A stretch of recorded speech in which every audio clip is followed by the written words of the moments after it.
फरात, कैसे हो मेरे भतीजे? ठीक हूँ चचा, मसरूफ हूँ काम धंधे में। तुम्हारे निकाह की तारीख तय हो गई? जी हाँ चचा, बस हो गई है। क्या तुम सीरियस हो?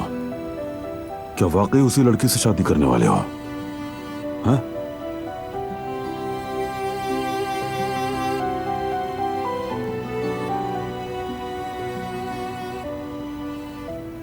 देखो बेटा,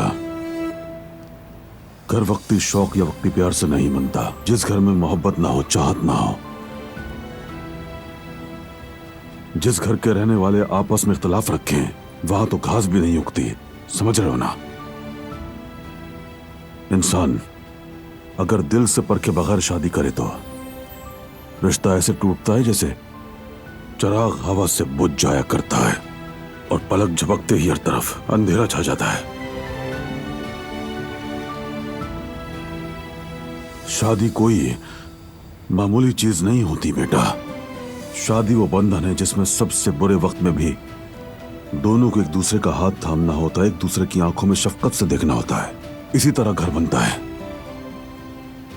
यही शादी है। इसीलिए अच्छी तरह यह बात ज़हन में रखो कि क्या दारिया तुम्हारे मुश्किल वक्त में बीमारी में साथ देगी?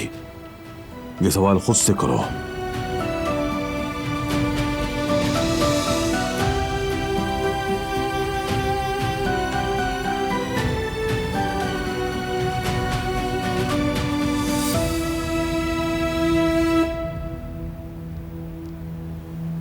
दिल से फैसला करो बेटा, दिल से करो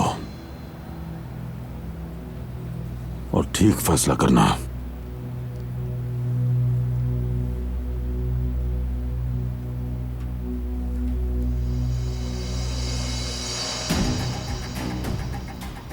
ओहो, चच्चा और भतीजा क्या गुल खिला रहे हो यहाँ?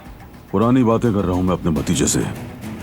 हाँ बातें करो, मगर देखो घर की हालत तो आपको मालूम है। बारान बेटे को देखो तो ठीक नहीं लग रहा। मैंने तो बस यूं ही कह दिया है भाईजान, कहीं मेरे लड़के के चक्कर में अपने बेटों को ना भूल जाना, ख्याल रखिएगा। मैं अपने बच्चों को नजरअंदाज नहीं करता हसन, याद रखना तुम।